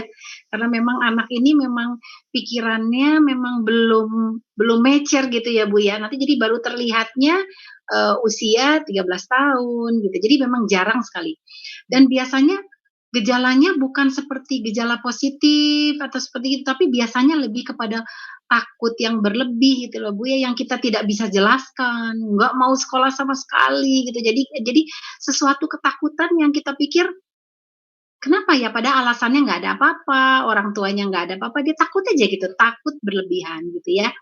Jadi ada juga pasien saya juga memang, umur berapa ya Bu ya, umur 9 tahun gitu pernah ada ya. Jadi dia memang setiap pulang sekolah dia sangat ketakutan, nggak mau masuk ke rumah sampai ibunya datang. Jadi dia bisa di depan rumah dari jam 1 sampai jam 5 menunggu ibunya gitu Bu. Ya jadi rasa ketakutan yang luar biasa yang tidak kita, tidak normal gitu Bu ya, sudah diterangkan tapi masih seperti itu. Jadi memang betul Ibu, jarang sekali di bawah 6 tahun, jarang sekali. Jadi bisa bilang, hampir tidak ada gitu ya Bu ya, jarang sekali gitu. Ya yang di bawah 13 juga sudah jarang sekali. Jadi kayak saya juga suka jarang menerima anak yang tapi kalau yang psikotik Bu, ya kita suka dapatkan yang psikotik, ya tapi tidak skizofren. Itu aja dari saya Dokter Susi. Barangkali mau ditambahin sama Dokter Susi. Nah jadi di bawah 10 tahun, apalagi di bawah 5 tahun memang sangat jarang. Mungkin sekitar baru berapa anak yang kita dapatkan ya. Nah tapi memang tidak berbeda dengan anak autisme. Kalau anak autisme itu di bawah 3 tahun. Tapi kalau sudah 3 tahun ke atas bisa kita masukkan dalam kelompok skizofrenia. Itu beberapa sih, jadi memang sangat jarang tapi memang ada. Ya 4-7 tahun tetap ada. Nah ini kalau 4-7 tahun baru timbulnya gejala-gejala seperti psikotik ya. Nah ini yang disebut dengan skizofrenia anak. Ya skizofrenia anak. Nah gejalanya biasanya sangat kacau sekali. Ya tadinya normal tapi tiba-tiba jadi kacau sekali. Nah kalau seperti itu Bapak dan Ibu jangan langsung ke seorang pintar ya, dibawa secepatnya ke psikiater atau psikolog. Ya dan biasanya ini perlu farmakoterapi lebih cepat. Oke, pertanyaan kedua dari Bu Erlina juga, apakah dari ciri-ciri di atas bisa kita pastikan remaja itu mengidap skizofrenia atau harus langsung tes dulu? Pertanyaannya bagus sekali Bu. Jadi kalau gangguan skizofren itu adalah gangguan jiwa yang sangat berat ya Bu ya, memang berat gitu ya. Jadi kita harus hati-hati Bu. Jadi seorang psikiater anak atau psikiater atau psikologi klinik ya, itu akan mengaksesnya lama sekali Bu. Nggak bisa kita langsung. Terutama karena biasanya kelihatannya hampir sama Bu, kadang-kadang kayak depresi, kadang-kadang kayak anak autisme, kadang-kadang kayak anak bipolar gitu Bu. Jadi itu asesmennya memang harus ditanya Bu, dari riwayatnya Bu, semua yang kenal anak itu kalau bisa banyak-banyaknya kita mesti tanya gitu ya Bu ya. Kemudian kita ada pemeriksaan psikiatri, kemudian kita pemeriksaan fisik juga kita tahu, kita mesti singkirkan Bu, apakah betul anak ini tidak ada fisiknya itu oke gitu loh Bu ya. Karena mungkin nanti ada dia suatu penyakit segala macam, kita jadi harus hati-hati gitu ya Bu ya. Jadi kita sebagai psikiater fisiknya dulu Bu untuk takutnya, karena yang namanya psikotik atau itu bukan hanya milik skizofren gitu ya Bu ya. Jadi kita saja sebagai psikiater itu susah gitu ya, anak ini memang complicated banget. Jadi kita mesti hati-hati gitu. Apalagi kalau kadang-kadang makanya tuh dulu tahun sebelum 1980 skizofren sama autisme itu jadi satu Bu, kebayang nggak? Kita 80 itu baru tahu bahwa ini memang berbeda gitu ya, memang berbeda. Kalau anak autisme tuh dari kecil kita udah ada ciri-cirinya Bu, dari kecil kita udah tahu ini, nggak ada tatapan mata, kita udah tahu Bu. Tapi skizofren tidak bisa seperti itu, lain kalau skizofren Bu. Jadi kita mesti hati-hati untuk melabel anak itu sebagai skizofren. Jadi Bu sekali lagi kalau Ibu melihat ada anak psikotik tidak ada salahnya pergi berkonsultasi saja pada psikiater anak, psikiater, psikolog klinik atau psikolog. Jadi jangan takut ya Bu ya. Kita juga nggak apa-apa kok. Kalau memang obat juga kalau misalnya nggak perlu kita nggak akan kasih obat Bu. Kalau kasih obat kecil sekali dosisnya itu, aduh Bu, kadang-kadang 1/10-nya dosis orang dewasa. Ya, dan sama kita monitor terus gitu ya Bu ya. Jadi jangan terlalu khawatir. Jadi begitu ya Bu ya. Jadi kalau anak kecil hati-hati Bu, jangan melabel skizofrenia dulu ya, karena psikotik itu banyak pada anak-anak ya Bu ya. Kadang-kadang ada yang saya punya boneka ada orang yang tidak terlihat tapi kayak gitu. Nah, itu kita mesti assess dulu gitu ya. Kita mesti assessment dulu. Jadi assessment yang komplit sekali gitu. Terima kasih. Oke. Mungkin dari Mbak Rena mungkin ada tambahan? Mbak Rena? Cukup, Dok? Cukup ya. Ya. Ini ada lagi satu lagi sebelum kita langsung ke pendengar ya. Apakah mungkin gejala skizofrenia timbul saat usia lansia, Dok? Katanya. Usia lansia timbulnya. Ya, pertanyaannya bagus-bagus nih ya. Jadi, apakah lansia? Betul. Kita bilangnya bukan early, tapi malah late onset of schizophrenia, LOS namanya ya, late onset of schizophrenia.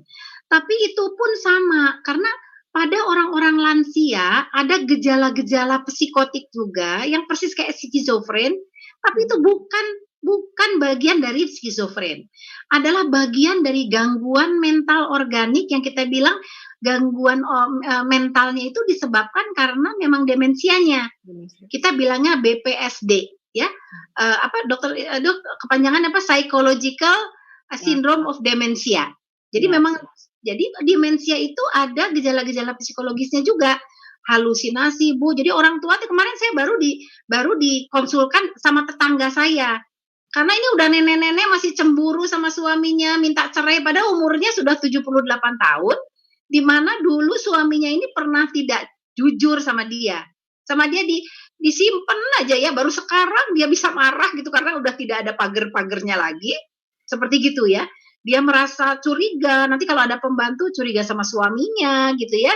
Seperti itu, dengar suara-suara. Jadi kadang-kadang suka bicara sendiri. Jadi hati-hati untuk mendiagnosis late onset of schizophrenia yang juga sama jarangnya gitu dengan childhood schizophrenia. Gitu kali Dokter Susi kalau mau menambahkan. Ya, terima kasih. Mungkin kita kasih ke ini dulu ke pendengar, ke peserta yang bisa melihat kita semua. Langsung ada pertanyaan? Ada yang mau langsung? Ada Bu, boleh nggak Bu? Saya dengan Adit Bu. Boleh, silakan. Pak Aditya. Mohon izin, saya dengan Adit. Dulu Bu Susi mungkin pernah ke tempat saya ya, di Kemensos di Sukabumi. Oh ya. Karena Bu Dokter. Jadi pengalaman gini Bu, udah saya tulis di situ, berdasarkan pengalaman saya dengan keluarga, kebanyakan schizofrenia ini adalah keluarga atau pasiennya itu kondisinya adalah dia introvert atau dia tidak mau bercerita ketika ada masalah kayak gitu kan ya. Nah, kesulitan kita adalah di sini mengedukasi keluarga bahwa tadi benar yang dibilang sama Ibu, mereka itu perjalanan itu dari satu dukun ke dukun lain karena dia tidak ada pengalaman atau pengetahuan tentang schizofrenia ini kayak gitu. Nah, bagaimana caranya untuk edukasi ke keluarga yang mudah sehingga dia tuh jadi paham kayak gitu Bu. Nah, kemudian juga saya mau tanya lagi, kebanyakan juga di sini adalah schizofrenia itu ketika anak-anaknya ada masalah, dia itu tidak mau cerita. Pak Adit, anak saya ada masalah di kantor, dia tidak mau cerita.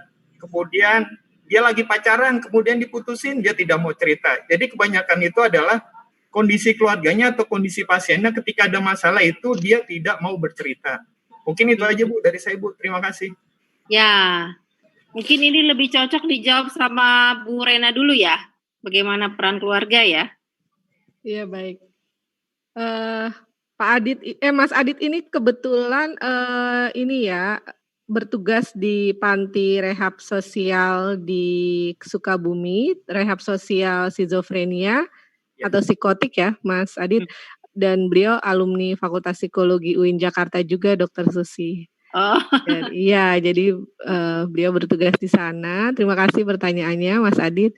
Ya, memang tadi kalau dalam penjelasan Dokter Hasri ini juga ada tentang faktor keluarga seperti apa yang menambah atau menjadi pencetus juga dalam terjadinya gangguan skizofrenia ini.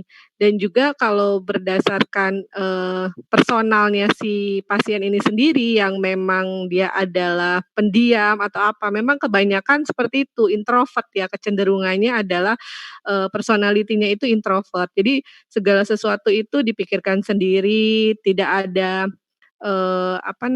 sulit untuk sharing ke orang lain. Jadi sehingga kalau beda ya, kalau kita sharing sama orang kan biasanya kita punya persepsi yang berbeda dari orang lain. Nah, kalau kita apa-apa dipendam sendiri, tidak ada masalah ada suatu masalah juga ditumpuk dan, jadi nggak ada penyaluran atau tidak ada, gambaran lain juga dari orang lain itu seperti apa gitu. Jadi semakin berat lah istilahnya. Jadi kalau secara konsep kejiwaan itu kan, jiwa juga butuh ventilasi gitu ya untuk, entah itu mencari, penyaluran emosi, beban yang kita rasakan, kemudian kita ekspresikan kepada orang lain atau kita, konsultasikan atau sharing kepada orang lain gitu. Nah itu dia kelola sendiri, itu memang yang, cenderung menjadi lebih sulit jadinya, ketimbang mungkin yang, sudah terbiasa untuk, berbagi atau punya keluarganya juga terkadang keluarganya juga introvert juga, anggota keluarga lain gitu yang memang keluarganya kurang hangat, kurang saling bercerita atau tidak, tidak saling menanyakan kondisi, masing-masing anggota keluarga misalnya gitu, itu memang lebih sulit gitu. Nah, kalau, pertanyaan kedua itu terkait apa Mas Adit? Bagaimana, ini ya, saya lupa tadi pertanyaan kedua Tadi tuh. kan biasanya ke dukun dulu gitu kan. Nah, baru ke mereka kan. Susah untuk memberikan Anaknya penjelasan. pendiam bagaimana, orang tua jadi harus bagaimana nih, karena anak itu nggak pernah mau curhat gitu sama orang tua gitu. Jadi Oh bagaimana iya. peran Nah, orang tuanya ya? iya biasanya memang orang tua berarti yang harus banyak berperan dalam tumbuh kembang, si remaja ini kan.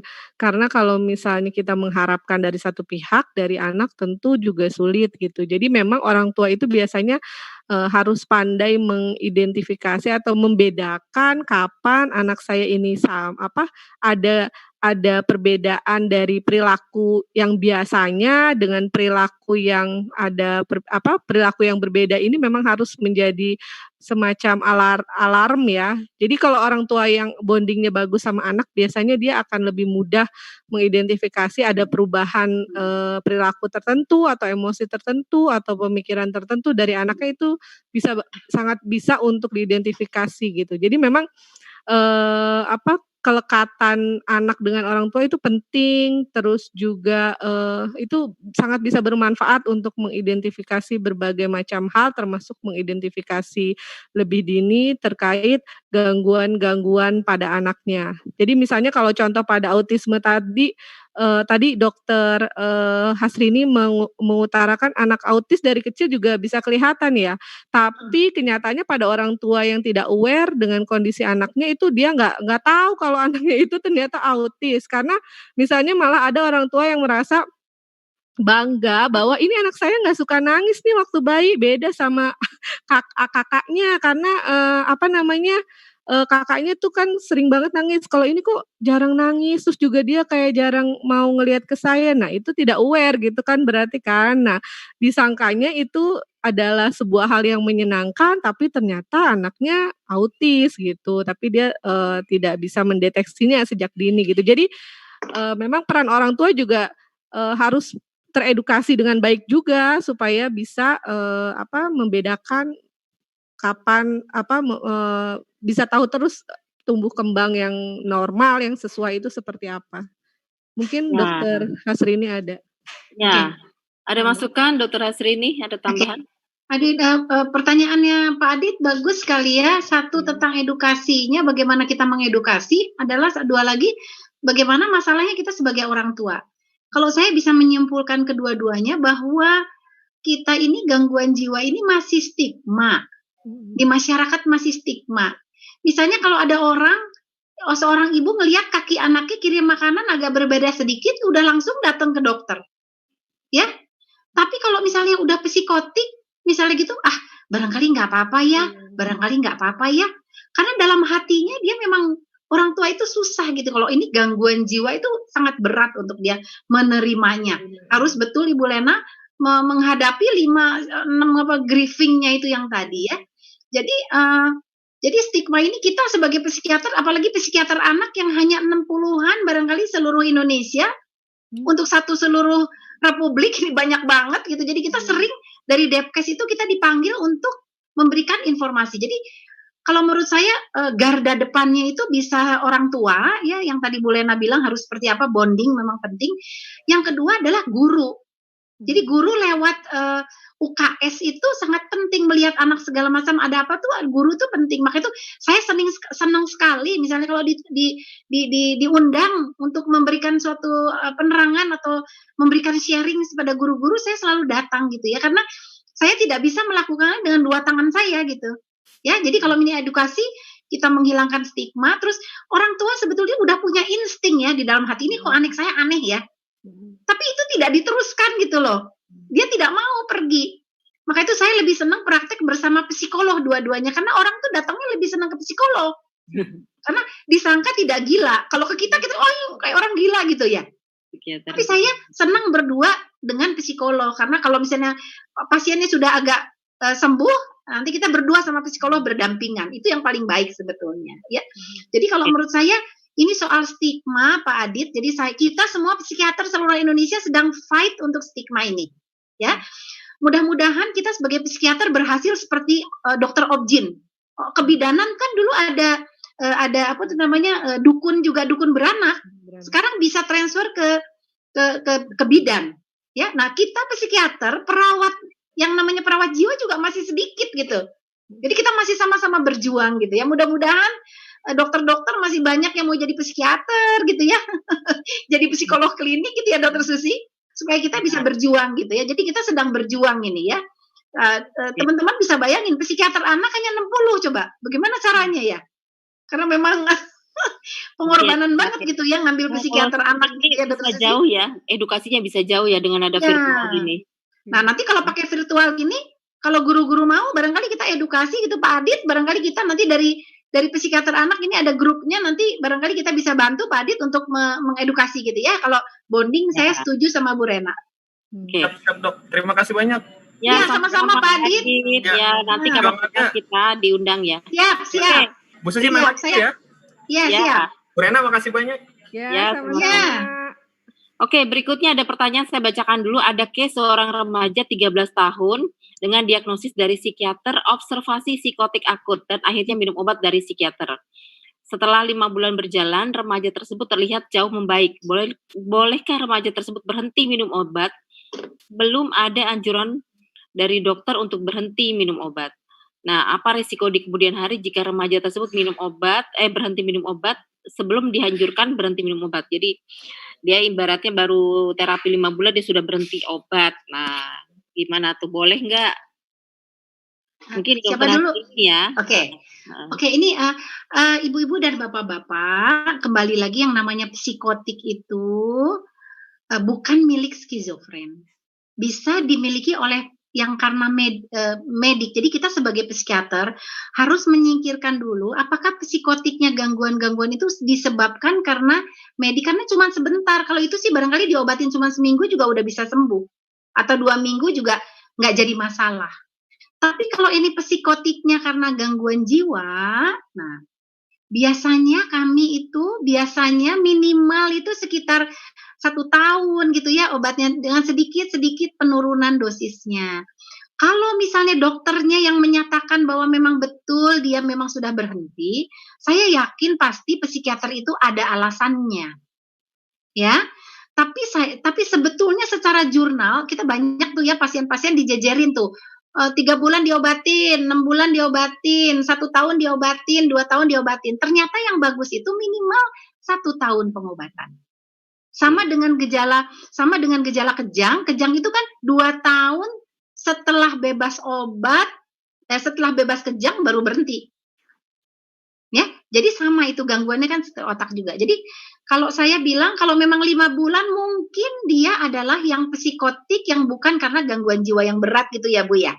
Nah, jadi kalau kata saya percaya sama psikiaternya, mungkin ada alasannya dia melepas, dan kadang-kadang supaya kalau tidak dia akan memberitahukan dan akan memberikan informasi kepada ibu.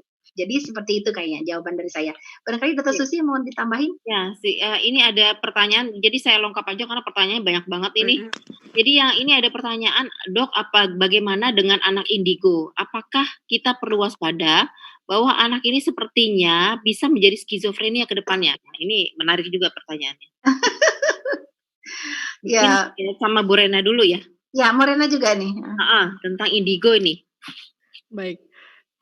Sebenarnya selama belum memenuhi kriteria diagnosa skizofrenia, ya dia belum bisa kita sebut sebagai skizofrenia gitu.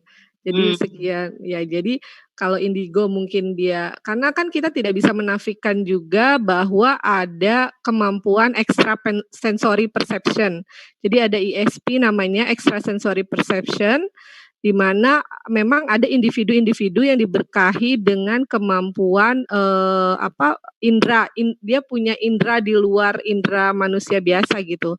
Tapi ini memang harus ditegak, kalau mau ke arah penegakan diagnosa apakah gejala yang skizofrenia tadi disebutkan oleh Dr. Hasrini, gejala-gejala lengkapnya itu ada, ya berarti itu jelas skizofrenia gitu. Tapi kalau untuk ternyata dia memang punya kemampuan ESP tadi, extrasensory perception, ya mungkin saja memang seperti itu ada gitu. Tapi itu pendapat saya, Dok. Mungkin ada pendapat berbeda dari Dr. Hasrini. Nah, saya juga setuju sama Ibu ya. Jadi kebetulan kalau indigo itu 11-12 ya. Jadi kita make sure aja nggak apa-apa gitu ya. Kita datang ke kita screening apakah ada gejala gitu ya. Jadi kalau misalnya insya Allah bukan skizofren gitu atau bukan psikotik gitu ya. Tapi saya pernah menemukan anak memang yang namanya indigo tuh dia bisa tahu tante saya nanti datang duduk di kereta api nomor sekian. Detail ya, Bu. Jadi detail sekali dan memang tahu sehingga keluarganya ketakutan sekali karena dia bisa mengetahui. Nah itu saya kebetulan bukan yang deal dengan orang indigo. Jadi kalau misalnya orang itu udah datang, saya bisa men-screening apakah dia psikotik atau bukan gitu ya. Jadi betul Bu Rena, saya juga setuju sama Bu Rena. Jadi seperti itu ya Bu Rena ya. Ya harus dilihat lagi. Tapi ya, hati-hati juga jangan membuat kita jadi ketakutan juga ya Dokter Hasrini. Ketika dia tanya ada yang meninggal, dia bilang akan ada yang meninggal, terus kemudian betul. Nah akhirnya semua orang kalau dia udah hati-hati ya, siapa tahu itu jadi adalah bagian dari, nah itu tadi yang memang kita harus lihat benar-benar apakah itu bagian psikotik atau bukan. Nah ini ada lagi, apakah penderita bipolar bisa mengalami skizofrenia? Oke. Saya Mbak Sisi? Ya, silakan Dokter Hasrini. Oke. Jadi ini pertanyaannya bagus sekali. Pertanyaannya bagus sekali. Apakah bipolar itu bisa skizofren? Ya. Jadi gini, ini dua jalan yang terpisah nih, mau ke Jakarta apa ke Bogor gitu ya. Jadi kalau skizofren itu adalah gangguan pikirannya. Ya, gangguan pikirannya. Kalau misalnya bipolar itu gangguan emosinya. Tapi apakah orang bipolar bisa psikotik? Psikotik itu bisa mendengar bisikan-bisikan, gitu, tapi bukan. Jadi pertanyaannya, apakah orang bipolar bisa skizofren? Nggak bisa, kecuali kalau salah diagnosis. Bisa itu jadi gue mengerti ya. Tapi harusnya nggak bisa karena satu ke Jakarta, satu ke Bogor. Tapi apakah orang bipolar bisa psikotik? Bisa banget. Bisa. Terutama lagi angot-angotnya. Kalau lagi sakit-sakitnya, kalau lagi aktif-aktifnya bisa, tapi cuma sebentar, nanti hilang lagi, kembali lagi ke bipolar. Jadi satu gangguan pikiran, satu lagi gangguan emosi. Jadi ini dua. Jadi di PPDGJ juga babnya terpisah. Jadi nggak bisa dijadiin satu gitu. Itu dari saya, Dr. Susi. Ya. Nah ini juga dikatakan ada yang bertanya juga. Bagaimana dengan anak ADHD? Apakah ada hubungannya juga dengan skizofrenia? Gimana? ADHD apakah? Jadi tadi bipolar dengan skizofrenia, ADHD dengan skizofrenia. Nah, udah mulai menjurus ke arah diagnosis ya kayaknya ya. Silakan dijawab Dokter Hasrini atau Bu Rena. Oke, Bu Rena mau atau saya? Silakan Dokter. Bu Rena aja ya. Dokter Dulu? aja, dokter. Oh, dokter aja. Oke. Jadi kalau kita mendiagnosis skizofren, sebetulnya di dalam skizofren udah dibilangin bahwa nggak boleh ada autisme, nggak boleh ada yang lain gitu ya. Tapi apakah orang skizofren boleh hiperaktif? Boleh. Apakah orang skizofren boleh tidak ada konsentrasi? Boleh. Tetapi kalau ada dua hierarki, kita punya hierarki ya. Skizofren itu yang paling atas gitu, jenderalnya gitu ya. Jadi kalau memang kita sudah memenuhi kriteria skizofren, ya harus skizofren gitu. Ya. Tapi kalau skizofren yang nggak ada, ya dia ADHD gitu di bawahnya. Tapi nomor satu, kita mesti memikirkan apakah ada skizofren gitu. Ya. Tapi yang saya tahu kalau ADHD ya biasanya jarang gitu, ada psikotiknya tuh jarang gitu ya.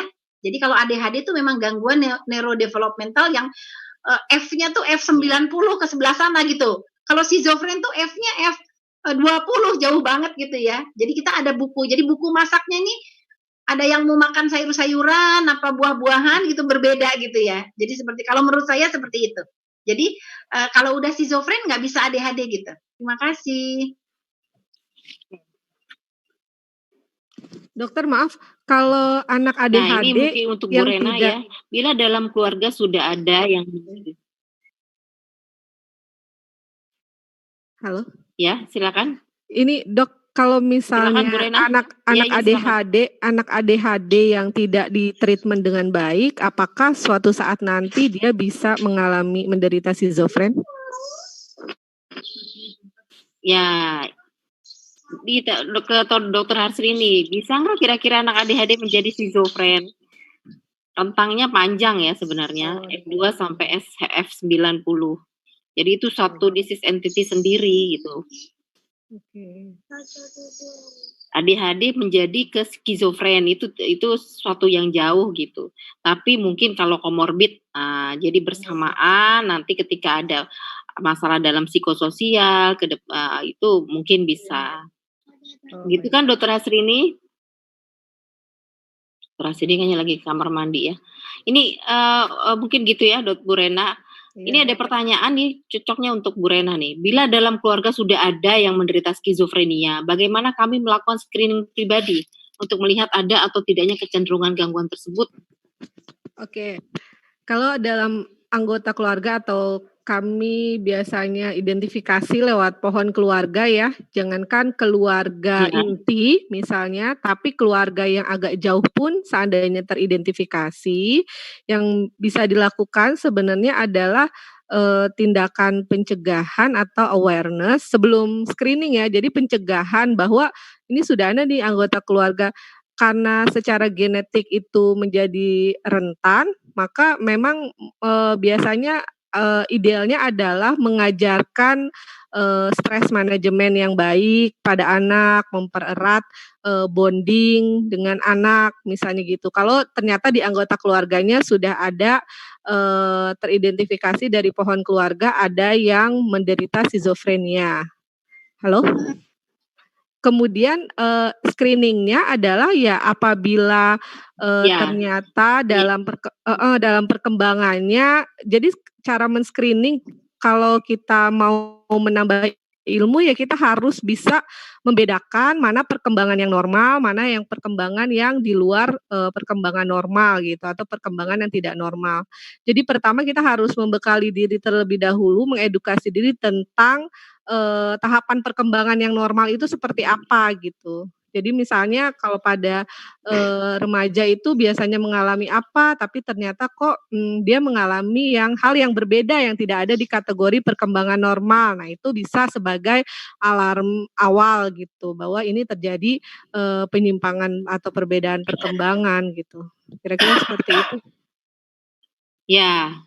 Jadi cukup jelas ya, Ibu Siska ya, ini pertanyaan Ibu Siska.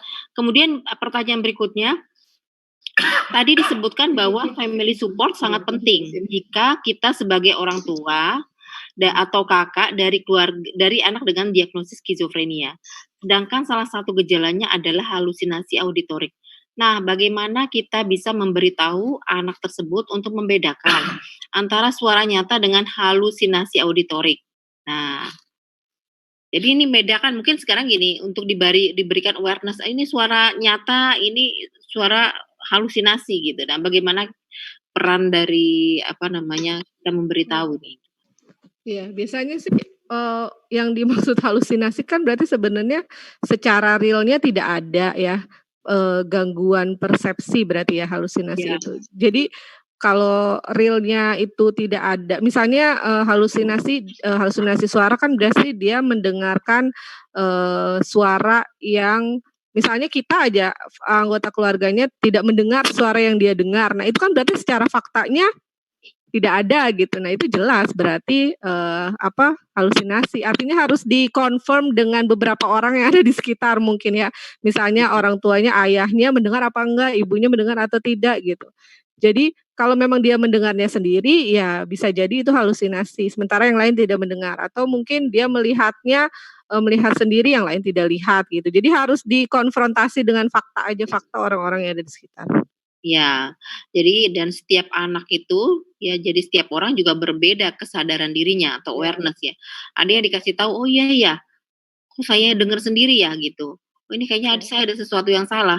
Tapi ada juga yang memang dasarnya pribadinya juga dalam arti keras gitu kan. Dia merasa oh enggak kok, bener kok gitu kan.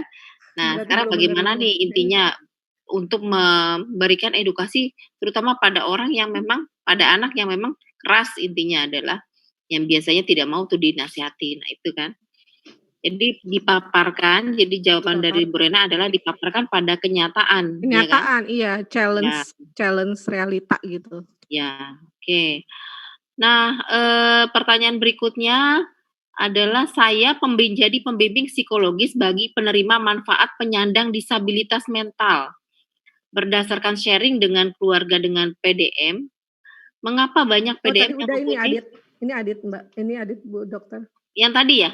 Iya, betul. Oh ya, oke. Nah ini apalagi nih ya, anak saya umur 1 tahun, umur 19 tahun ADHD, ini sudah proses konsul psikiater, anak saya tidak fokus, nah ini kayaknya nggak usah ya. Kayaknya sudah cukup ya, sudah dijawab semua ya. Oke, Mbak Susi. Ada lagi nggak dari peserta? Mungkin saya beri kesempatan satu lagi ya dari peserta langsung. Sudah ya, memang waktunya udah 1 jam lebih, hampir 2 jam ini kita. Nggak terasa ya. Udah mau maghrib juga. Iya, ini pembahasannya cukup menarik ya pada hari ini. Jadi tema kita cukup menarik. Nah, teman-teman semua, para pendengar ya, jadi para pendengar setia Klinik Talenta Center ya. Jadi pada hari ini memang kita bicara tentang skizofrenia dan bagaimana peran orang tua atau peran keluarga. Nah, kita baru bisa simpulkan bahwa intinya adalah skizofrenia pada anak itu memang ada kenyataannya ya. Jadi bukan hanya pada dewasa, bukan hanya pada lansia, tapi juga pada anak. Dan memang kalau dilihat kebanyakan timbulnya pada usia remaja. Dan menurut kedua pembicara, peran yang paling penting adalah psikofarmaka, kemudian psikoterapi, dan kemudian pendekatan dari keluarga. Bagaimana mereka bisa stabil dalam menjalani kehidupannya. Dan mereka pada akhirnya yang kita harapkan adalah mereka tetap bisa mendapatkan pendidikan, pekerjaan, kemudian mendapatkan pasangan. Dan ini sama dengan mereka sama mereka intinya adalah ingin disamakan dengan yang lainnya. Jadi jangan menganggap ini adalah sesuatu yang berbeda ya. Intinya adalah seperti itu. Begitu Dokter Hasrini dan Bu Rena. Ya, ya, terima kasih. Menarik ya. Nah, berikutnya memang kita ada lagi ya. Tadi menyambung pertanyaan tentang bipolar, ADHD. Minggu depan kita akan bicara tentang bagaimana perbedaan antara bipolar, ADHD, dan bagaimana menstimulasi kecerdasan mereka. Ya, jadi ini tidak kalah menarik karena yang diharapkan adalah mereka tetap bisa mendapatkan pendidikan. Jadi bagaimana mengoptimalkan kecerdasan mereka. Nah, mudah-mudahan para pendengar setia Klinik Talenta Center bisa menyampaikan ini kepada teman-temannya semua. atau kepada para orang tua ya bagi profesional. Saya rasa terima kasih Ibu Rena, kemudian Dr. Hasrini, terima kasih banyak. Semoga Terima kasih. Allah bisa Ya, membalas semua sama-sama, kebaikannya dokter. dan ilmu yang sangat bermanfaat ini. Amin. Ya, Nah, ini amin. dapat salam dari pemirsa semua. Terima kasih katanya kepada pembicara yang hebat-hebat. Sama-sama. Terima kasih pemirsa Ya. juga yang hebat-hebat. Ya, Silakan pertanyaan kalau mau bagus-bagus. hostnya mau kasih iklan. Dr. Hasrini dan Bu Rena kalau mau lihat silakan. Kalau dari saya nggak ada, Dr. Susi terima kasih undangannya, pemirsa. Saya juga Ya, mau. wassalamualaikum warahmatullahi wabarakatuh. Waalaikumsalam. Waalaikumsalam warahmatullahi. Terima kasih Dr. Susi, Dr. Hasrini. Salam kenal Ibu Rena. Ya, sama-sama dok. Kenal melalui virtual ya. Iya. Oke. Terima kasih. Oke, saya live ya Mbak Susi, mau maghrib. Silakan. Oke, Assalamualaikum Bu Rena dan Bapak pemirsa. Iya, waalaikumsalam dok. Assalamualaikum. Ya. Waalaikumsalam warahmatullahi wabarakatuh. Ya, mohon maaf lahir batin apabila ada kekurangan Dr. Susi dan teman-teman semua. Assalamualaikum. Waalaikumsalam warahmatullahi Terima wabarakatuh. kasih.